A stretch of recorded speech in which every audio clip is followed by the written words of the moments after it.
नमस्कार दोस्तों, आपका स्वागत है रैपिड गोल चैनल पर, जहां हम आपके लिए लाते हैं ताजातरीन और महत्वपूर्ण करंट अफेयर से जुड़ी खबरें। आज हम एक बहुत ही अहम विषय पर बात करेंगे, भारत में चल रहे वर्तमान घटनाक्रम और क्यों यह जानकारी आपके लिए इतनी जरूरी है, खासकर उन छात्रों के लिए जो कॉम्पिटिटिव एग्जाम्स की तैयारी कर रहे हैं। अगर आप भी यूपीएससी, एसएससी, बैंक पीओ या किसी और परीक्षा की तैयारी कर रहे हैं, तो यह वीडियो आपके लिए बेहद खास होने वाला है। हम आपको बताएंगे कि क्यों करंट अफेयर्स के विषय से जुड़े ये न्यूज सेगमेंट्स आपको सही दिशा में तैयारी करने में मदद कर सकते हैं। तो इस वीडियो को ध्यान से देखिए और अगर आपको पसंद आए तो हमारे चैनल रैपिड गोल को सब्सक्राइब करना न भूलें। अब सीधे मुद्दे पर आते हैं। नमस्कार साथियों, होप आप सभी स्वस्थ होंगे, मस्त होंगे। स्वागत है आपका हमारे रैपिड गोल चैनल पर, जहां आप पाएंगे ज्ञान, तकनीकी और समसामयिक मुद्दों पर गहरी चर्चा और विशेषज्ञ विश्लेषण, जो आपको रखेगा हर क्षेत्र में एक कदम आगे। आज का विषय बहुत ही दिलचस्प है। क्या आप जानना चाहते हैं कि भारतीय चुनाव प्रणाली कैसे शुरू हुई और इसका विकास कैसे हुआ? अगर हाँ, तो आप सही जगह पर है। ब्रिटिश शासन के दौर से लेकर आज की आधुनिक लोकतांत्रिक प्रणाली तक भारत के चुनावी तंत्र ने एक लंबा सफर तय किया है। लेकिन क्या आप जानते हैं कि यह कैसे हुआ और इसमें ईवीएम्स और वीवीपैट जैसे नवाचारों की भूमिका क्या है? आज हम इन्हीं विषयों को गहनता से इसके आसपास के कुछ सामान्य मिथकों को समझेंगे। तो जल्दी से सब्सक्राइब बटन दबाएं और आइए भारतीय चुनावों की दुनिया में एक गहरी नजर डालते हैं, इतिहास से लेकर इसके भविष्य तक के सफर पर। भारत की चुनाव प्रणाली, जिसे वर्ष 1949 में भारतीय संविधान द्वारा स्थापित किया गया था, दुनिया की सबसे बड़ी लोकतांत्रिक व्यवस्था है।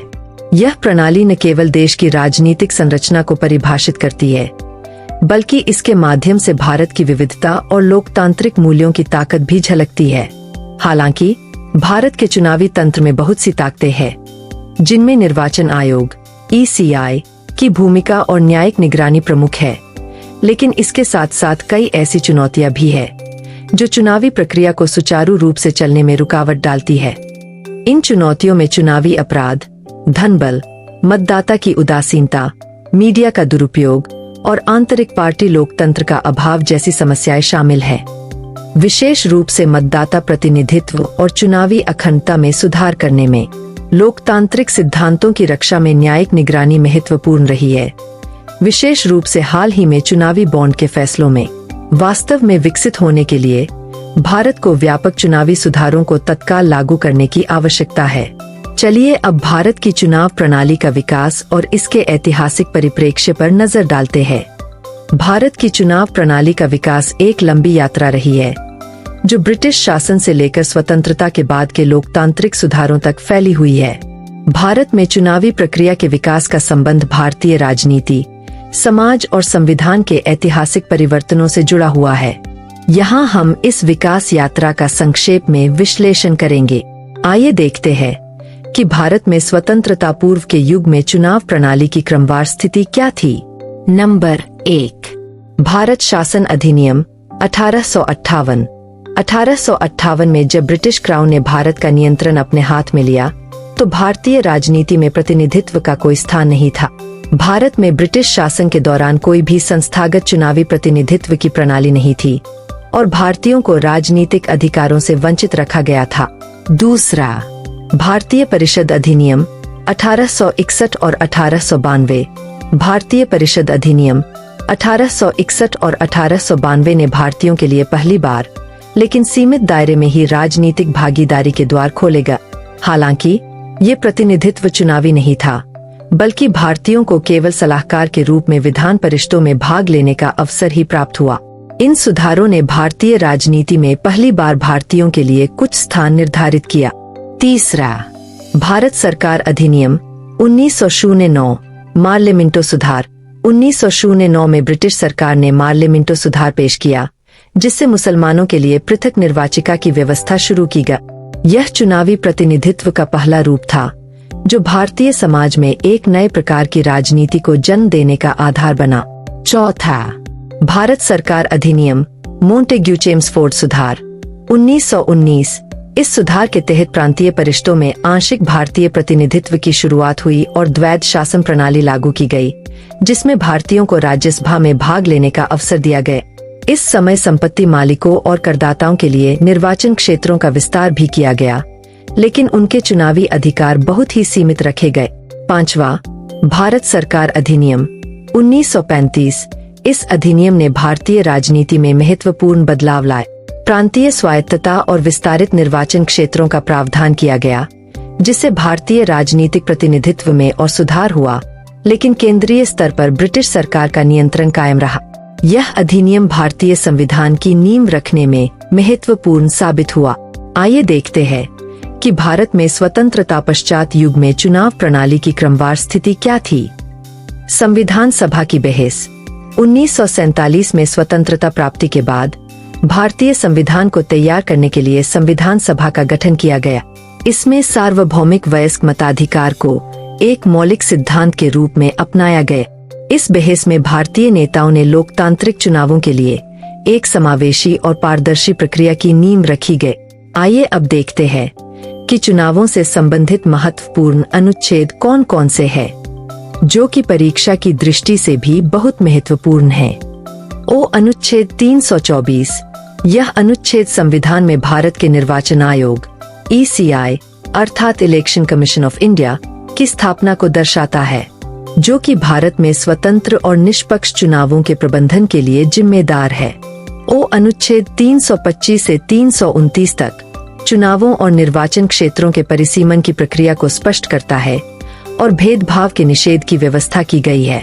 यह चुनावी प्रक्रिया को लोकतांत्रिक और पारदर्शी बनाने के उद्देश्य को सुनिश्चित करता है।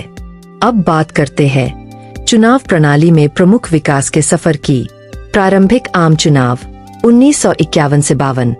1951 से 52 में भारत में पहला आम चुनाव हुआ, जो सार्वभौमिक वयस्क मताधिकार के तहत था। इस चुनाव में 173 मिलियन से अधिक मतदाताओं ने भाग लिया, जिनमें से 85% लोग अशिक्षित थे। इस परिस्थिति को ध्यान में रखते हुए चुनावी प्रतीकों का उपयोग शुरू किया गया, ताकि अशिक्षित मतदाता सही उम्मीदवार का चयन कर सके। ECI का संस्थागत सुदृढ़ीकरण। भारतीय निर्वाचन आयोग की शुरुआत में इसमें केवल एक मुख्य निर्वाचन आयुक्त होता था। 1989 में इसे बहुसदस्यीय निकाय में बदला गया और 1993 से यह 3 सदस्यीय निकाय, एक मुख्य निर्वाचन आयुक्त और 2 निर्वाचन आयुक्त के रूप में कार्य करने लगा। इससे चुनावों की निष्पक्षता और पारदर्शिता को और मजबूत किया गया। मतदान की आयु में कमी। 61वां संविधान संशोधन 1989। 1989 में 61वें संविधान संशोधन के द्वारा मतदान की आयु को 21 वर्ष से घटाकर 18 वर्ष कर दिया गया। इससे युवाओं को लोकतांत्रिक प्रक्रिया में भागीदारी का अवसर मिला और चुनावी प्रक्रिया में उनके प्रभाव को बढ़ावा मिला। सूचना का अधिकार अधिनियम 2005। सूचना का अधिकार अधिनियम 2005 ने राजनीति को अधिक पारदर्शी बनाए। इसके द्वारा राजनीतिक दलों को सार्वजनिक जांच के दायरे में लाया गया और उनके खर्च और कार्यप्रणाली पर निगरानी रखी गई। 2020 में सर्वोच्च न्यायालय ने राजनीतिक दलों को आदेश दिया था कि वे विधानसभा और लोकसभा चुनावों के लिए अपने उम्मीदवारों का संपूर्ण आपराधिक इतिहास प्रकाशित करें। इससे चुनावों में पारदर्शिता और निष्पक्षता को बढ़ावा मिला। आइए अब जानते हैं कि चुनाव प्रणाली में तकनीकी परिवर्तन किस प्रकार के हुए। वर्ष 1989 में भारत में इलेक्ट्रॉनिक वोटिंग मशीन EVM का प्रावधान किया गया, जो चुनावों की प्रक्रिया को तेज, सुरक्षित और पारदर्शी बनाने का एक महत्वपूर्ण कदम था। इसके बाद वर्ष 2011 में voter verifiable paper audit trail VVPAT का प्रोटोटाइप विकसित किया गया, जो मतदाताओं को अपनी वोटिंग की पुष्टि करने की सुविधा प्रदान करता है। वर्ष 2013 में पहली बार VVPAT का उपयोग चुनावों में किया गया, जिससे चुनावों की पारदर्शिता और विश्वसनीयता में वृद्धि हुई। उसी वर्ष सर्वोच्च न्यायालय के निर्देश पर EVM में उपर्युक्त में से कोई नहीं, नोटा विकल्प भी पेश किया गया, जिससे मतदाताओं को गोपनीयता बनाए रखते हुए किसी भी उम्मीदवार को न चुनने का विकल्प मिला। इसके अलावा आदर्श आचार संहिता MCC की शुरुआत 1960 में केरल से हुई थी, जो धीरे धीरे राजनीतिक दलों की भागीदारी के साथ 1979 तक विस्तारित होगा। आदर्श आचार संहिता का उद्देश्य चुनावी प्रक्रिया को निष्पक्ष और पारदर्शी बनाना है। TN शेषन का कार्यकाल मुख्य निर्वाचन आयुक्त CEC के रूप में आदर्श आचार संहिता के सख्त प्रवर्तन और वर्ष 1993 में मतदाता फोटो पहचान पत्र EPIC की शुरुआत के लिए विशेष रूप से जाना जाता है। जिसने चुनावों की प्रक्रिया में और अधिक सुधार लाए। आइए अब बात करते हैं भारत की चुनाव प्रणाली से संबंधित प्रमुख मुद्दे क्या है। भारत की चुनाव प्रणाली ने वर्षों में महत्वपूर्ण प्रगति की है, लेकिन इसके सामने कई संरचनात्मक और कार्यात्मक समस्याएं भी है, जिन्हें सुधारने की आवश्यकता है। भारत में चुनावों का संचालन भारतीय निर्वाचन आयोग (ECI) द्वारा किया जाता है, जो स्वतंत्र और निष्पक्ष चुनावों के आयोजन की जिम्मेदारी निभाता है। 1950 में स्थापित हुआ यह आयोग अब बहुसदस्यीय निकाय के रूप में कार्य करता है। निर्वाचन आयोग ने कई अहम सुधार किए हैं, जैसे इलेक्ट्रॉनिक वोटिंग मशीन (EVM) की शुरुआत, voter verifiable paper audit trail (VVPAT) प्रणाली का कार्यान्वयन और चुनावी प्रक्रिया में पारदर्शिता लाने के लिए कई कदम उठाए गए हैं। इन सुधारों का परिणाम यह है कि भारत के चुनावी इतिहास में वर्ष 1951 से 52 में हुए पहले आम चुनाव में 173 मिलियन से अधिक मतदाताओं ने हिस्सा लिया था, जिनमें से लगभग 85% मतदाता अशिक्षित। इस स्थिति को सुधारने के लिए निर्वाचन आयोग ने चुनावी प्रतीकों का उपयोग, प्रचार माध्यमों का नियमन और मतदाता जागरूकता अभियानों की शुरुआत की। इन सुधारों ने चुनावी प्रक्रिया में पारदर्शिता और प्रतिस्पर्धा को बढ़ावा दिया है। भारत की चुनाव प्रणाली ने निश्चित रूप से कई महत्वपूर्ण प्रगति की है, लेकिन इसके भीतर कई संरचनात्मक कमियां भी मौजूद है। इनमें से सबसे बड़ी चुनौती है चुनावों में धनबल का अत्यधिक प्रभाव। राजनीतिक दलों और उम्मीदवारों द्वारा बेहिसाब धन का प्रयोग न केवल चुनावी प्रक्रिया की निष्पक्षता को प्रभावित करता है, बल्कि यह भ्रष्टाचार और अनैतिक प्रथाओं को बढ़ावा भी देता है। चुनावी बॉन्ड जैसी योजनाओं के तहत अज्ञात स्रोतों से प्राप्त धनराशि ने इस समस्या को और गहरा किया है। सर्वोच्च न्यायालय ने चुनावी बॉन्ड योजना को असंवैधानिक करार दिया, लेकिन इस मुद्दे पर पूरी तरह से नियंत्रण स्थापित करने के लिए अभी भी बहुत काम किया जाना बाकी है। राजनीति का अपराधीकरण एक और बड़ी समस्या बन चुकी है। आपराधिक पृष्ठभूमि वाले उम्मीदवारों की बढ़ती संख्या ने जनादेश की वैधता पर सवाल उठाए हैं। चुनावी राजनीति में इस प्रवृत्ति को खत्म करने के लिए तत्काल कार्रवाई की आवश्यकता है। कई राजनीतिक दल अपराधी तत्वों को अपने पक्ष में करने के लिए उम्मीदवार बनाते हैं, ताकि वे चुनावी जीत की संभावना को बढ़ा सके। कम मतदान और मतदाताओं की उदासीनता भी चुनावी लोकतंत्र की एक महत्वपूर्ण चुनौती है। विशेष रूप से शहरी इलाकों में लोग चुनावों में भाग लेने के प्रति उदासीन होते हैं, जिसके कारण लोकतांत्रिक प्रक्रिया की वैधता कमजोर पड़ती है। इसके अलावा चुनावी हिंसा और धमकियां कई राज्यों, विशेष रूप से ग्रामीण और संघर्ष प्रवण क्षेत्रों में चुनावी प्रक्रिया को प्रभावित करती है। चुनावी हिंसा से लोकतांत्रिक प्रक्रियाओं की स्वतंत्रता को नुकसान पहुंचता है और यह चुनावों की निष्पक्षता पर प्रश्न उठाता है। मीडिया का दुरुपयोग भी एक गंभीर समस्या है। चुनावों के दौरान गलत सूचना, पेड न्यूज और सोशल मीडिया पर अफवाहों के प्रसार ने लोकतांत्रिक संवाद को विकृत किया है। भारत की चुनाव प्रणाली में सुधार के लिए एक व्यापक दृष्टिकोण की आवश्यकता है। राजनीतिक अपराधीकरण पर ध्यान केंद्रित किया जाना चाहिए। गंभीर आपराधिक आरोपों वाले उम्मीदवारों के खिलाफ कड़े कदम उठाए जाने चाहिए और उनके आपराधिक रिकॉर्ड को चुनावी प्रचार का हिस्सा बनाया जाना चाहिए। सर्वोच्च न्यायालय के निर्देशों के तहत इस पर सख्ती से अमल किया जाना चाहिए। एक साथ चुनाव कराना भी एक प्रभावी सुधार हो सकता है। एक साथ चुनावों से चुनावी प्रक्रिया की लागत और समय में कमी आएगी, साथ ही शासन में होने वाले व्यवधान को भी रोका जा सकेगा। इसके लिए संवैधानिक संशोधन और कार्यकाल में समन्वय की आवश्यकता होगी। मतदाता जागरूकता और भागीदारी बढ़ाने के लिए ऑनलाइन पंजीकरण और प्रवासियों के लिए दूरस्थ मतदान प्रणाली जैसे उपायों की आवश्यकता है। यह सुनिश्चित करेगा कि हर नागरिक अपने मताधिकार का उपयोग कर सके। निर्वाचन आयोग की स्वायत्तता को बढ़ाना भी एक महत्वपूर्ण सुधार है। आयोग को पूर्ण वित्तीय स्वतंत्रता प्रदान करना और उसे निष्पक्ष रूप से कार्य करने का वातावरण देना आवश्यक है। यह लोकतांत्रिक प्रक्रिया में विश्वास को मजबूत करेगा और चुनावों के प्रति जनमानस का विश्वास बढ़ाएगा। आंतरिक पार्टी लोकतंत्र को भी मजबूत किया जाना चाहिए। राजनीतिक दलों में आंतरिक चुनाव प्रक्रिया को अनिवार्य बनाना और उन दलों को दंडित करना जो इसे लागू नहीं करते, एक सकारात्मक कदम होगा। डिजिटल प्रचार और सोशल मीडिया का विनियमन भी आवश्यक है। चुनावी प्रचार में गलत जानकारी फैलाने वाले प्लेटफार्मों को सख्ती से नियंत्रित किया जाना चाहिए। वोट खरीदने और मुफ्त उपहार देने की संस्कृति को रोकने के लिए एक सख्त नीति बनानी चाहिए। राजनीतिक दलों को अपने चुनावी वादों के वित्तीय रोड मैप को सार्वजनिक रूप से प्रकाशित करने का आदेश दिया जा सकता है। आइए अब बात करते हैं कि समस्याएं क्या क्या है। हालांकि भारत की चुनाव प्रणाली को कई सुधारों का लाभ मिला है, फिर भी यह कई महत्वपूर्ण चुनौतियों का सामना करती है। इनमें से प्रमुख समस्याएं हैं। पहला, चुनावों में धनबल का प्रभाव। भारत में चुनावों में धनबल का अत्यधिक प्रभाव है। राजनीतिक दलों और उम्मीदवारों द्वारा बेहिसाब धन खर्च किया जाता है, जिससे चुनावी प्रक्रिया में पारदर्शिता की कमी होती है। एक रिपोर्ट के अनुसार लगभग 60% राजनीतिक दलों की धनराशि अज्ञात स्रोतों से आती है, जो चुनावी बॉन्ड प्रणाली का हिस्सा है। हालांकि सर्वोच्च न्यायालय ने चुनावी बॉन्ड योजना को असंवैधानिक करार दिया था, फिर भी यह एक गंभीर समस्या बनी हुई है। इस धनबल के कारण कई बार चुनावी निष्पक्षता पर सवाल उठते हैं, क्योंकि यह वित्तीय प्रभाव चुनाव परिणामों को प्रभावित कर सकता है। दूसरा, राजनीति का अपराधीकरण। भारत में राजनीति का अपराधीकरण एक गहरी चिंता का विषय बन गया है। पिछले कुछ वर्षों में आपराधिक पृष्ठभूमि वाले उम्मीदवारों की संख्या में वृद्धि हुई है। एक रिपोर्ट के अनुसार 543 में से 251 46% लोकसभा सांसदों के खिलाफ आपराधिक मामले दर्ज है, जिनमें से 27 को दोषी ठहराया गया है। इससे नागरिकों का शासन और लोकतांत्रिक संस्थाओं पर विश्वास कमजोर होता है।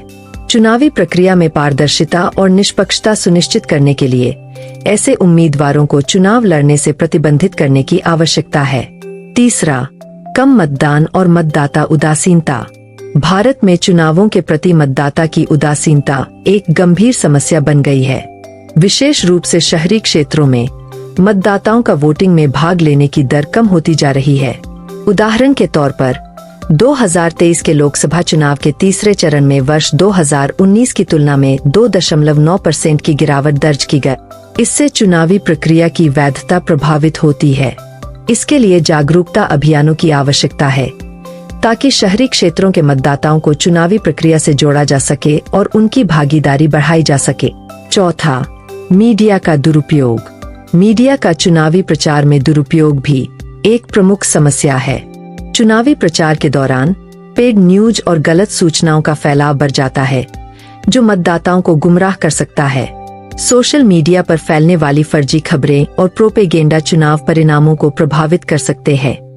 हाल ही में मनोज तिवारी के डीप फेक वीडियो के माध्यम से चुनावी प्रचार में तकनीकी दुरुपयोग का एक उदाहरण सामने आया। इस प्रकार की समस्याओं का समाधान करने के लिए डिजिटल प्रचार के नियमों का कड़ा पालन और निगरानी जरूरी है। पांचवा, महिलाओं का कम प्रतिनिधित्व। भारत में महिलाओं का राजनीतिक प्रतिनिधित्व अभी भी बहुत कम है। लोकसभा में महिलाओं की संख्या 13.6% 2024 है, जो किसी भी लोकतंत्र के लिए एक चिंताजनक स्थिति है। महिलाओं के राजनीतिक अधिकारों को बढ़ावा देने के लिए विधायी कदम उठाए जाने चाहिए, ताकि वे राजनीति में सक्रिय भागीदार बन सके। अभी तक हम लोगों ने जिन चुनौतियों और समस्याओं पर चर्चा किया, उनमें सुधार के लिए किस प्रकार के ठोस कदम की आवश्यकता है, आइए अब उसे जानते हैं। भारत के चुनावी तंत्र को सुधारने के लिए कई कदम उठाए जा सकते हैं। पहला, एक साथ चुनाव।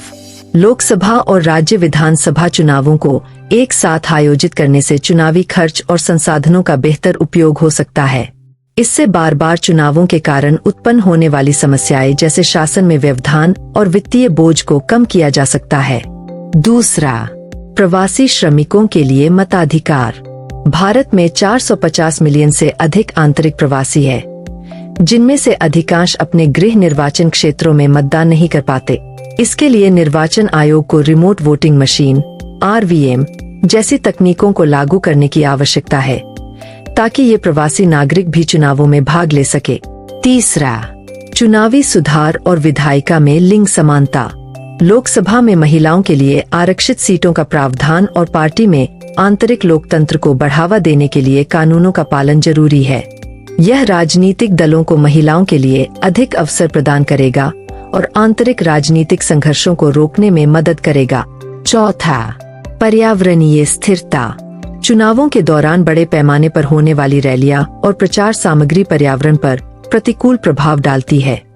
इसके समाधान के लिए पर्यावरणीय स्थिरता को बढ़ावा देने वाली नीतियां और प्रथाएं लागू की जानी चाहिए।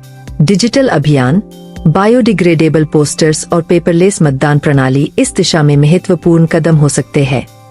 लेकिन भारत की चुनाव प्रणाली में तकनीकी सुधारों के महत्व को नकारा नहीं जा सकता। चुनावों के समय और लागत को कम करने के लिए और निर्वाचन प्रक्रिया को और अधिक पारदर्शी बनाने के लिए कई तकनीकी नवाचारों को अपनाया गया है। इलेक्ट्रॉनिक वोटिंग मशीन (ईवीएम) 1980 के दशक के अंत में भारत ने इलेक्ट्रॉनिक वोटिंग मशीनों (ईवीएम) का प्रयोग शुरू किया। इसका उद्देश्य चुनावों में गलतियां और धोखाधड़ी को कम करना था। इन मशीनों ने चुनावों को अधिक तेज, पारदर्शी और सुरक्षित बनाने में मदद की। हालांकि कुछ विवादों के बावजूद ईवीएम्स ने भारतीय चुनावों में एक नया युग शुरू किया और लोकतंत्र के लिए एक ठोस कदम साबित हुआ।